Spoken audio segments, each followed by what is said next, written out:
Okay, so we're on part two of the Valorant self-improvement, how to rank up series. Um, and we're just going to be looking at some more in-depth concepts, some more specific things. This is probably going to apply more to higher elo players, whether that's like Ascendant Plus, Diamond, Immortal, I don't know. And we're just going to be kind of just talking about some concepts. So something that I actually get from a lot of players that I coach, whether this is on their rank up game or on just in general, maybe they're in a little bit of a higher rank now, the MMR's looking good, and people get this big fear of failure. They're really, really scared to fail. And I remember getting it when I played Counter-Strike again, even, as I was playing Valorant, and, I'd get in a game with a big streamer and there'd be thousands of people watching and I'd be absolutely terrified. I'd be shaking, I'd be like, oh my god, I need to play well, I need to make sure I'm coming and blah, blah, blah. And I'd be getting in a massive, tizzy about it. And in general, if I'd have just relaxed, just played the game how I know how to play it, I would have been fine, and I had some horrendous games on stream back in the day.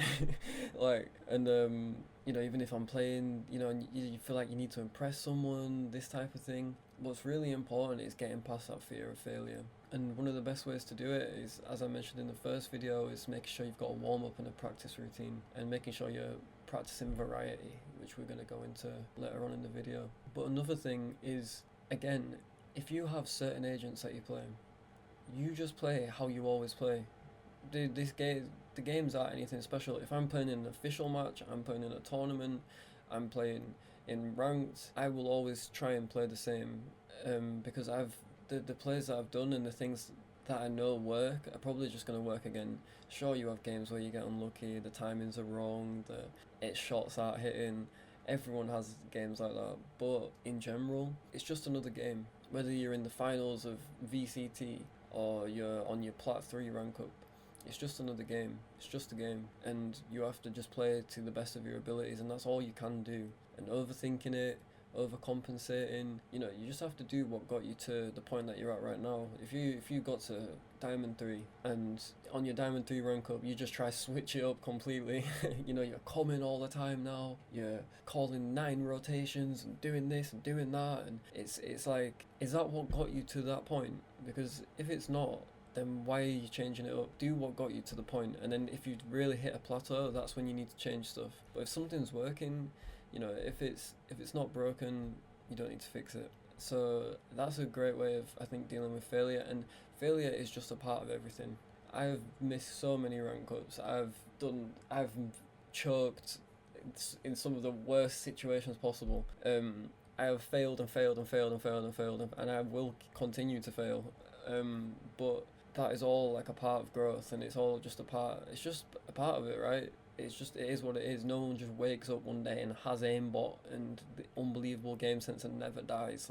People lose. It's all part of competition, and you need to really just remember, at the end of the day, all that's really on the line is some RR points. All that's on the line is maybe a little bit of money in your bank account, or it's these things in the grand scheme of things aren't that important. It's not life or death. So try just remember that when you're going into a ranked game, when maybe you're playing with a streamer or you're trying to impress your friend. It's just not that important. Don't worry, and find ways to deal with stress, however that may be.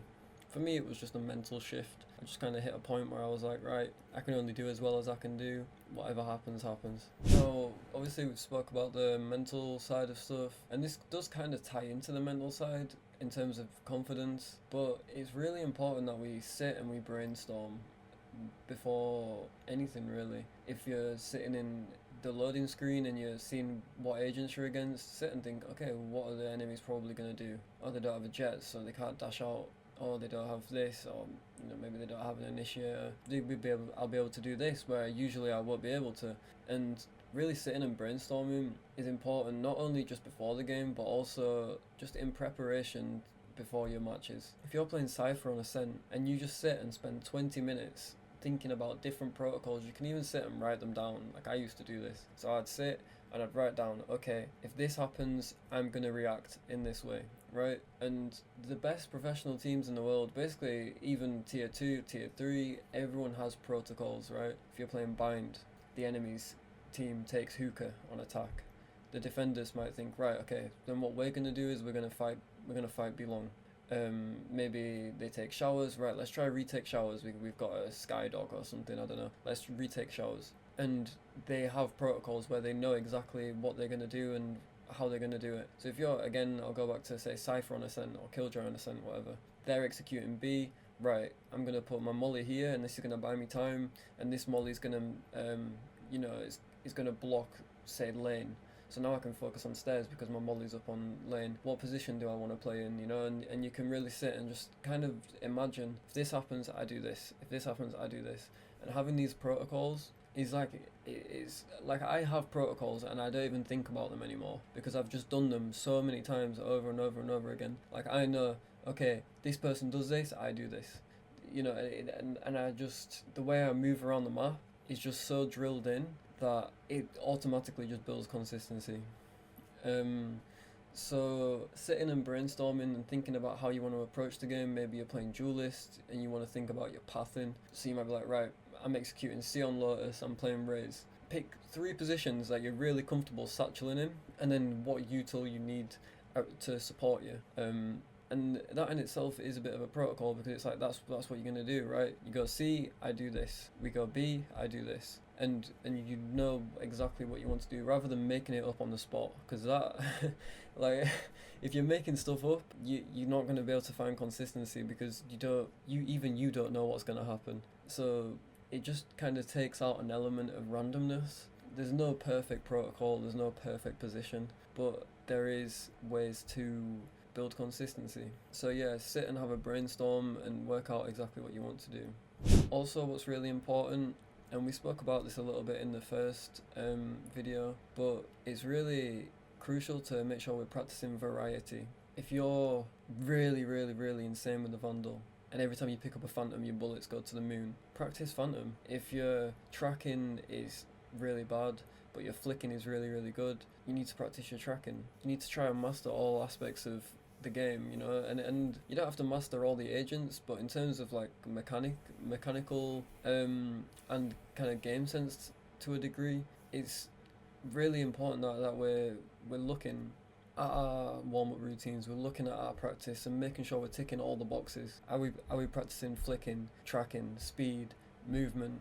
If you're an AWPer, are you practicing AWPing? Are you practicing your flicks? Are you practicing your click timing? Are you practicing all these different things? Because practice is the only thing that's going to make you better at it. Are we keeping our sense the same? Because if we keep our sense the same, then we can really begin to build our foundation, the foundation of our aim. So practicing variety, and the good thing about practicing variety is it also keeps it interesting. You can try different stuff. I do have like a set warm-up routine, like I will always do certain things every single day, but then I'll just mix in, I might just play some random aim labs tasks, or I might just like I don't know, like maybe one day I'll just play team deathmatch, the other days I'll play deathmatch. I'll mix it up. I might just play an alt account to warm up, or I'll do different things depending on how I'm feeling, but I will always make sure I keep the core part of my warm-up, and then I'll have little things around it that I like to do. And I would just suggest that to most people. Do what you're feeling. There's some days where I might have a 10-minute warm-up, there's some days where I'll sit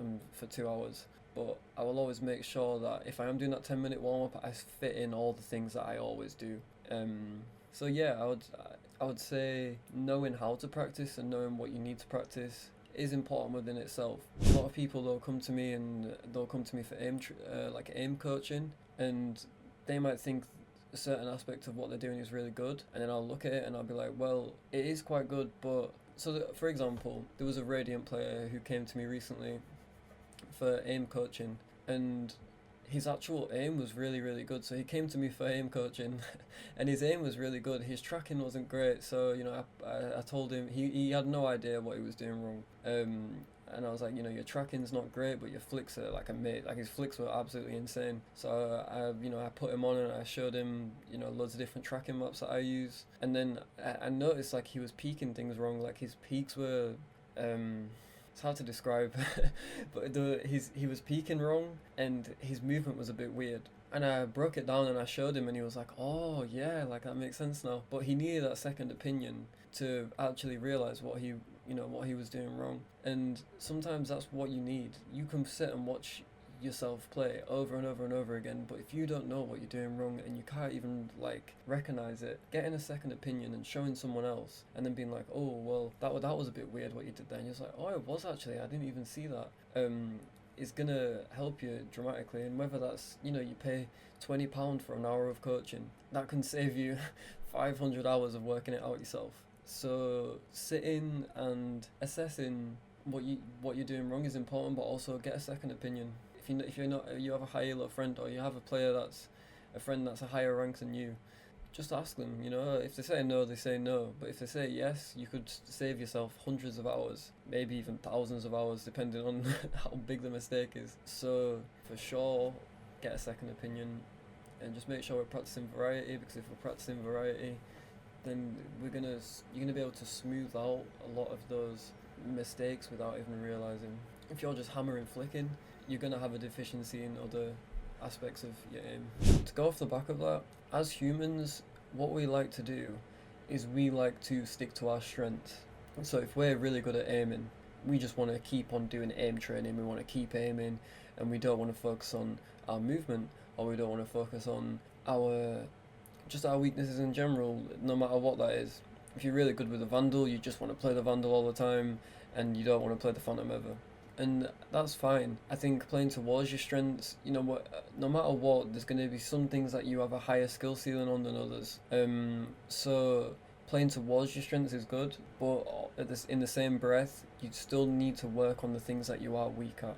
So identifying what you're weak at, as unfun as it is, okay, let's say your aim is insane and your movement is not. Your aim could literally, like, I see people in Radiant and their movement's terrible, but their aim's really good.